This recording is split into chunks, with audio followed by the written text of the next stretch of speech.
A paz do Senhor, meus irmãos do canal Café e Bíblia, tudo bem com vocês? Hoje eu estou muito feliz, pessoal. Hoje nós vamos passar para vocês um conteúdo em primeira mão a respeito da garantia da salvação.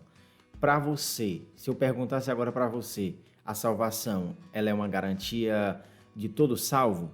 Todo salvo pode ter essa garantia? Salvo uma vez, salvo para sempre? São estas dúvidas que nós vamos tirar nesse vídeo. Então, se esse conteúdo é relevante para você, se esse conteúdo é do seu interesse, agrega na sua vida, eu te convido a se inscrever no nosso canal, a curtir esse vídeo, deixar o teu like, compartilhar com os teus amigos, compartilhar nas redes sociais e comentar aqui abaixo. Todo esse conteúdo vai ser disponibilizado em PDF aqui na descrição do vídeo para todos vocês. Então, se você não é inscrito, ainda se inscreva, que você vai ser muito bem recompensado e edificado através dos estudos, dos ensinos que nós trazemos nesse canal. Esse é o primeiro vídeo com esse intuito, com esse objetivo de fazer um estudo mais profundo, mais aprofundado. E hoje nós vamos falar a respeito da garantia da salvação. E aí, dá para ter garantia da salvação? Vem comigo nesse vídeo e você vai descobrir, tá bom?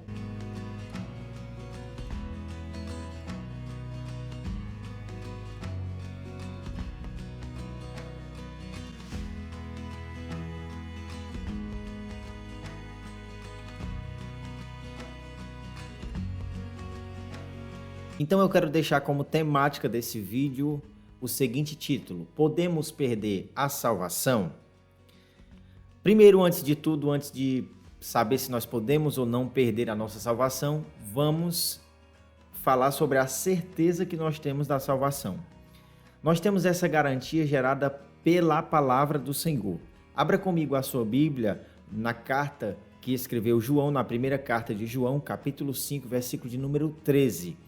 Escrevi-lhes estas coisas, diz João, a vocês que creem no nome do Filho de Deus, para que vocês saibam que têm a vida eterna. Então, em primeiro lugar, nós temos a garantia pela palavra. O apóstolo, ele deixou claro que essa era a sua intenção, comunicar a respeito da garantia da vida eterna. Ao escrever aquela carta, ele queria que os crentes, que os irmãos soubessem que eles tinham esta garantia. Então, em primeiro lugar, nós temos esta garantia gerada pela própria palavra de Deus. Jesus, em certa ocasião, também deu essa garantia. Está lá no livro de João, no Evangelho de João, agora, capítulo 10, versículo 28, a Bíblia vai dizer assim, Jesus falando, e dou-lhes a vida eterna, e nunca hão de perecer, e ninguém as arrebatará da minha mão. Jesus estava falando da vida eterna que ele estava dando e que ninguém iria arrebatar aqueles que ganhariam a vida eterna das mãos de Jesus. Então nós temos mais esta garantia. Vem comigo também, o apóstolo Paulo também vai dar esta garantia declarando em Romanos 8:35 a seguinte passagem. Quem nos separará do amor de Cristo? A tribulação ou a angústia, ou a perseguição, ou a fome, ou a nudez, ou o perigo, ou a espada? Porque estou certo de que nem a morte, nem a vida, nem os anjos, nem os principados, nem as potestades ou poderes do ar, nem o presente, nem o porvir, nem a altura, nem a profundidade, nem alguma outra criatura poderá nos separar do amor de Deus que está em Cristo Jesus, o nosso Senhor. Essa passagem é Romanos 8:35 ao 39. Então, o que é que a gente pode aprender aqui já de início a respeito da certeza da salvação? Que tanto Cristo como o apóstolo Paulo e outros escritores dos livros bíblicos deram esta certeza e esta garantia. Então, a primeira garantia que nós temos a respeito da certeza, da convicção que eu sou um salvo, quem nos dá é a palavra, certo? Então, nós vamos para um segundo ponto. Primeiro, nós temos a garantia pela palavra. E, em segundo lugar, nós temos esta garantia pela ação do Espírito Santo em nós. Se não vejamos na Bíblia, Efésios capítulo 1, versículo 13 e 14, a Bíblia diz, agora vocês também ouviram a verdade, as boas novas da salvação, e quando creram em Cristo, ele colocou sobre vocês o selo do Espírito Santo que havia prometido. O Espírito é a garantia de nossa herança, até o dia em que Deus nos resgatará como sua propriedade para o louvor de sua glória. Então veja que no versículo 13, o apóstolo Paulo falou, ele colocou sobre vocês, sobre vós o selo do Espírito Santo que havia prometido. O Espírito, agora no versículo 14 ele vai dizer, o Espírito é a garantia de nossa herança. Ou seja, além dele ter selado com o Espírito Santo aqueles que são salvos, ou seja, o selo é a garantia. Quando você compra um produto, quando você compra uma roupa, para você saber que ela é original ou um produto alimentício, ele tem que ter um selo de garantia.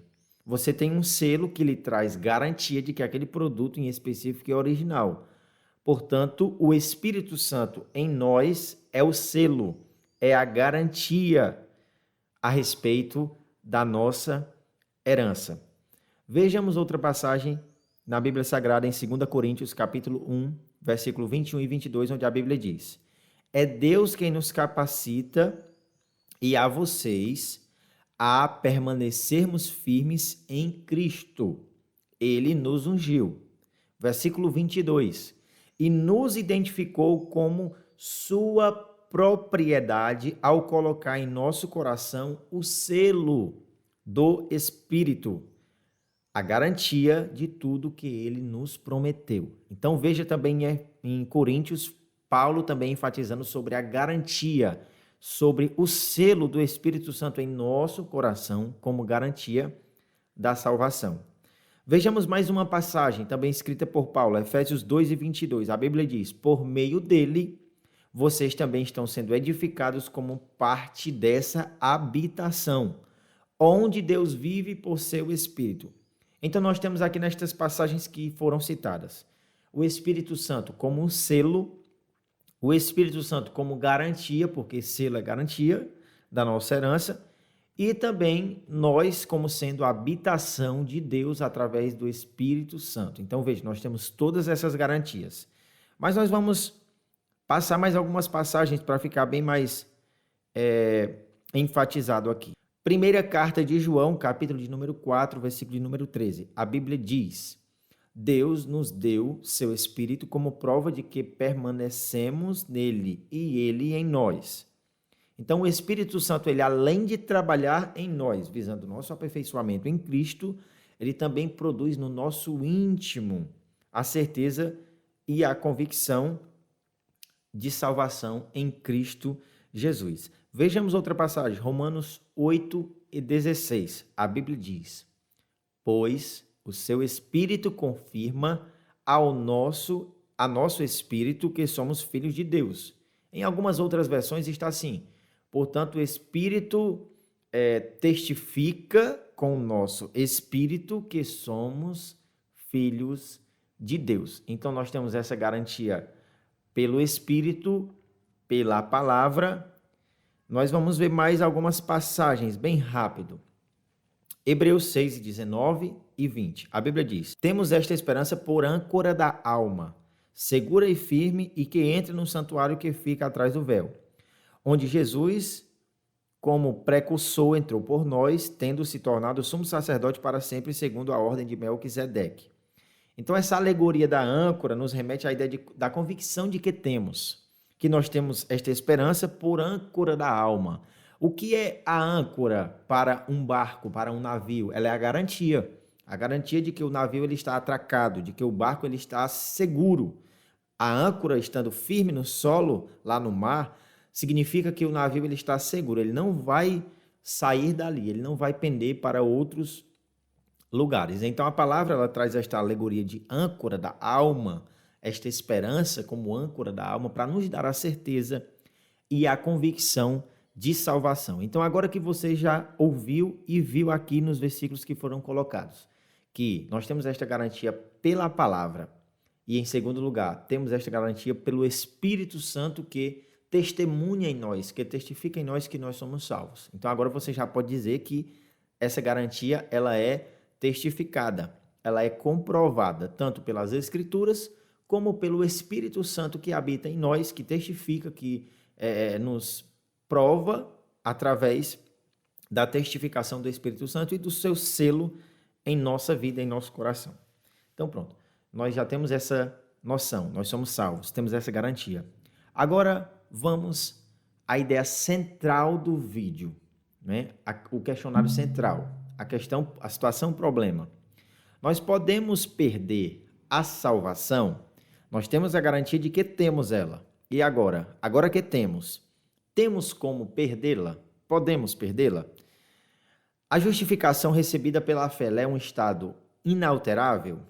Uma vez salvo, salvo para sempre? Essas perguntas são relevantes porque elas vão influenciar totalmente o nosso estilo de vida cristã. Vamos primeiro para um contraponto. Alguém pode perguntar: se antes da minha conversão, quando eu era um pecador por natureza, os meus atos de justiça não mudavam aquilo que eu era, por que uma vez salvo, por que agora salvo, depois de me tornar a justiça de Deus em Cristo, os meus atos pecaminosos mudariam aquilo que eu sou? Eu vou te mostrar nesse vídeo que há uma clara diferença nesse contraponto. Por exemplo, vamos pegar lá de Adão. O que somos hoje em Cristo, o primeiro homem também era, por criação, com uma ressalva. Adão era plenamente justo e santo, ele não tinha natureza pecaminosa ainda habitando nele quando ele foi criado. Ele foi criado à imagem e semelhança de Deus e sem a natureza pecaminosa. Agora, uma pergunta: o pecado de Adão comprometeu a sua realidade de justiça? Completamente. A Bíblia diz que através do pecado de Adão a morte entrou no mundo. As pessoas foram contaminadas pelo pecado de Adão. Efésios capítulo 2, versículo 1. A Bíblia diz: Ele vos deu vida, estando vós mortos nos vossos delitos e pecados. Estando nós mortos, podíamos fazer alguma coisa com respeito à nossa justificação? Com respeito à nossa salvação? Quem está morto pode fazer alguma coisa? A resposta é não. Era impossível, porque só Deus poderia comunicar a vida a quem está espiritualmente morto. Só Deus tem esta ação de comunicar a vida, de dar a vida àquele que está morto em delitos e em pecados.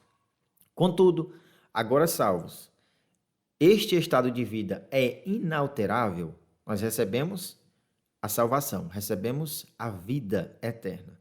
Este estado agora ele é inalterável, ou seja, uma vez salvo, salvo para sempre? Não. E eu vou te mostrar pela Bíblia que não. Abra sua Bíblia em Romanos capítulo 8, versículo de número 13. A Bíblia diz, versão King James atualizada: porque se viverdes de acordo com a carne, certamente, ou seja, com certeza, morrereis. No entanto, se pelo Espírito fizerdes morrer os atos pecaminosos do corpo, vivereis. Agora uma pergunta: é possível voltar à morte de onde saímos? A resposta é sim. Como? Da mesma forma como Adão o fez quando pecou. Adão, sem a natureza pecaminosa, transgrediu a lei de Deus e morreu. E nós agora, que somos salvos, se transgredirmos a lei do Senhor e continuarmos a pecar, viver na carne, viver no modus operandi da carne, então agora nós iremos morrer, segundo Romanos 8 e 13. A este respeito, Tiago assevera o seguinte: o pecado, após ser consumado, gera morte. Está lá em Tiago, capítulo 1, versículo 15. Adão foi advertido: mas não coma da árvore do conhecimento do bem e do mal, porque no dia em que dela comer, certamente você morrerá. Gênesis 2:17. Então nós temos aí uma comprovação de que o pecado, ele traz a morte. A morte de Adão não ficou somente no plano físico, mas foi indubitavelmente, ou seja, indiscutivelmente também no plano espiritual. Vejamos mais algumas outras passagens para ficar mais claro. Primeira carta de João, capítulo 1, versículo 5. A Bíblia diz assim: e a mensagem que dele ouvimos e vos pregamos é esta: Deus é luz. Nele não existe a mínima sombra de treva. Versículo 6. Se afirmarmos que temos comunhão com ele, mas caminharmos nas trevas, somos mentirosos e não praticamos a verdade. Se, no entanto, andarmos na luz, como ele na luz está, ou como ele está na luz, temos plena comunhão uns com os outros, e o sangue de Jesus, seu Filho, nos purifica de todo pecado. Se declararmos que não temos pecado algum, enganamos a nós mesmos e a verdade não está em nós. Versículo 9. Se confessarmos os nossos pecados, ele é fiel e justo para nos perdoar todos os pecados e nos purificar de qualquer injustiça. E para finalizar, o versículo 10. Se afirmarmos que não temos cometido pecado, nós o fazemos mentiroso, e sua palavra não está em nós. Vamos se ater ao versículo de número 9. Ele deixa claro, através da expressão, se confessarmos os nossos pecados, ou seja, ele estava, do grego, emon, trazendo essa consequência para ele, João, que era um salvo, tanto para os outros cristãos a quem ele estava comunicando a carta, ou seja, os destinatários da epístola eram cristãos totalmente salvos. Não eram ímpios, mas eram salvos. Ele está dizendo que se confessarmos os nossos pecados, ele é fiel e justo para nos perdoar todos os pecados e nos purificar de qualquer injustiça. Ou seja, ele está falando aqui para cristãos. Ou seja, o cristão precisa passar por este estado de purificação para ter os seus pecados perdoados e assim não perder a sua salvação. Mateus 12:32, King James atualizada. Vamos lá. Qualquer pessoa que disser uma palavra contra o Filho do Homem, isso lhe será perdoado. Porém, se alguém falar contra o Espírito Santo, não lhe será isso perdoado, nem nesta época, nem no tempo futuro, ou nesta era e no tempo futuro. Ou seja, o versículo, ao usar aqui o termo qualquer pessoa, em algumas outras versões, alguém ou quem, Cristo não está excluindo os redimidos que já são perdoados. Ele está dizendo que qualquer pessoa, ou seja, até os redimidos, até os salvos, poderão fechar a porta da salvação para si, ainda que esta permaneça aberta para outros. Ou seja, a blasfêmia contra o Espírito Santo é imperdoável, tanto para o ímpio quanto para o salvo, o que nos deixa concluir, o que nos faz concluir que a salvação ela pode sim ser perdida, ela pode escapar das nossas mãos. Vejamos mais uma passagem. João, capítulo 15, versículo 4. Jesus diz assim: permanecei em mim, e eu permanecerei em vós. Nenhum ramo pode produzir fruto por si mesmo, se não estiver ligado à videira. Vós, igualmente, não podeis dar fruto por vós mesmos, se não permanecerdes unidos a mim. E no versículo 5 ele vai dizer: eu sou a videira, vós os ramos. Aquele que permanecer em mim, ou aquele que permanece em mim, e eu nele, esse dará muito fruto, pois sem mim não podeis realizar obra alguma. Agora olha para o versículo de número 6. Se alguém não permanecer em mim, será como o ramo que é jogado fora e seca. E então, esses ramos são juntados, lançados ao fogo e queimados. O conceito de permanecer em Jesus aqui em João não é apresentado apenas como uma consequente condição de segui-lo. Pelo contrário, é apresentado como um imperativo a seus seguidores. Jesus está ordenando, está dando uma ordem, é no imperativo o verbo permanecer. Permaneçam, é uma ordem clara de Jesus. Ou seja, a possibilidade de não permanecer em Cristo também é apresentada por Cristo. E a própria alegoria dos ramos vai indicar isso, que o ramo ele tem que frutificar e para isso ele vai permanecer. Então ele é contrastado com a ideia de que o ramo que é cortado, seca e acaba sendo lançado fora, ele vai perecer, ou seja, ele não permanece. O ramo que é jogado fora, se você não quiser assumir que ele vai ser queimado no fogo do inferno, pelo menos você vai ter que assumir que este ramo que é cortado e é lançado fora, ele vai secar e ele vai morrer. Ou seja, se Jesus é a videira e nós somos os ramos, então, se nós somos frutíferos, nós permanecemos na videira. Mas se nós somos infrutíferos, é cortado esse ramo e ele é lançado fora, apartado da videira, e lá ele vai secar e vai morrer. Ou seja, esta salvação que nós temos na videira, ela escapará de nós. Vamos à outra passagem? Isso é canal Café e Bíblia, ensinando para você a respeito hoje da salvação, esse tema, para que você possa aprender de maneira mais aprofundada e não ter mais nenhuma dúvida. 1 Coríntios, capítulo 15, versículo de número 1. Olha o que a Bíblia vai dizer para nós. Irmãos, lembro-vos do evangelho que vos preguei, o qual também recebestes e no qual estáis firmes. Versículo 2.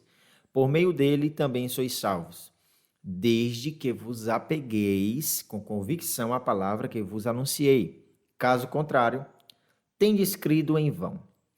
Então Paulo enfatiza, por meio dele, deste evangelho, vocês também são salvos. E em seguida ele vai inserir uma condição, desde que, contanto que vos apegueis com convicção à palavra que vos anunciei.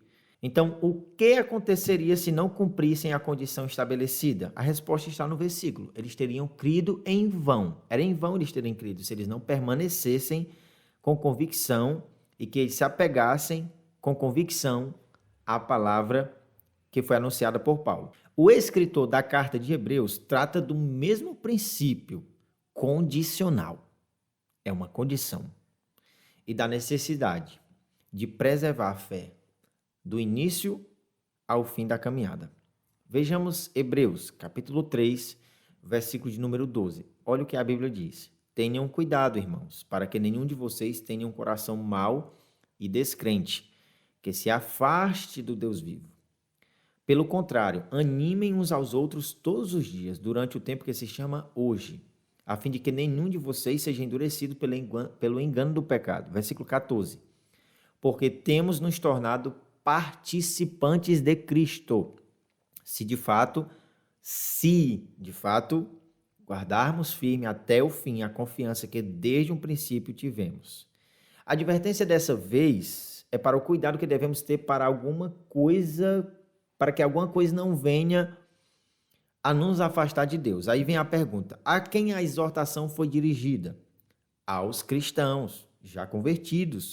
O que se presume na frase, pois passamos a ser participantes de Cristo. E nós temos mais uma vez a condição, se de fato guardarmos firme até o fim a confiança que desde o princípio tivemos.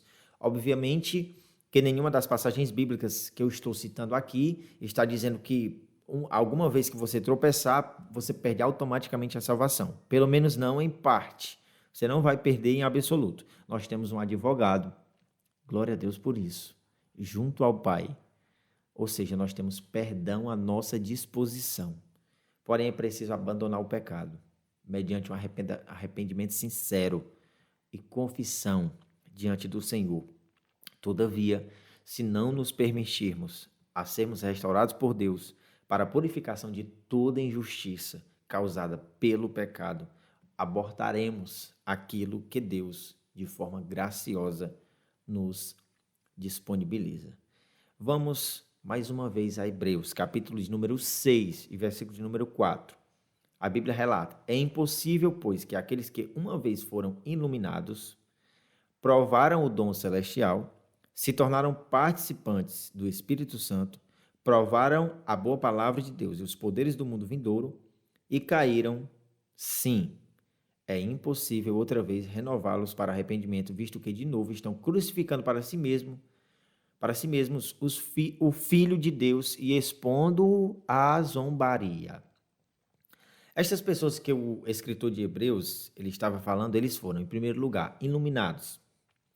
Provaram o dom celestial, ou seja, o novo nascimento. Se tornaram participantes do Espírito Santo, ou seja, eles tiveram a evidência do novo nascimento, segundo relata João 14:17 e Romanos 8:9. Provaram a boa palavra de Deus, ou seja, eles saborearam, eles degustaram a boa palavra de Deus. Depois, estas pessoas provaram os poderes do mundo vindouro, caíram e estavam crucificando de novo a Cristo, ou seja, no sentido figurado, eles estavam expondo de novo Cristo à vergonha. Estas pessoas foram salvas, provaram da boa palavra, provaram do dom celestial e agora estavam caídas e expondo Jesus ao escárnio. Então, estas pessoas eram salvas, mas perderam a salvação e agora estavam escandalizando o nome de Cristo. Vejamos Hebreus, capítulo 10, versículo de número 26. Isso é canal Café e Bíblia, instruindo e edificando a sua vida. Porque se continuarmos a pecar de propósito, depois de termos recebido o conhecimento da verdade, já não resta sacrifício pelos pecados. Pelo contrário, resta apenas uma terrível expectativa de juízo e fogo vingador, prestes a consumir os adversários. Quem tiver rejeitado a lei de Moisés morre sem misericórdia, pelo depoimento de 2 ou 3 testemunhas. Imaginem quanto mais severo deve ser o castigo daquele que pisou o Filho de Deus, profanou o sangue da aliança com o qual foi santificado e insultou o Espírito da graça. Pois conhecemos aquele que disse: a mim pertence a vingança. Eu retribuirei. E outra vez, o Senhor julgará o seu povo. Horrível coisa é cair nas mãos do Deus vivo. Olha que passagem clara a respeito da salvação. Estas pessoas, em primeiro lugar, haviam recebido o conhecimento da verdade. Está no versículo 26 do capítulo 10 de Hebreus. Em segundo lugar, o pecar de propósito, ou seja, deliberadamente, escancaradamente, após o conhecimento da verdade, nos remete à ideia de que estas pessoas eram de fato cristãs.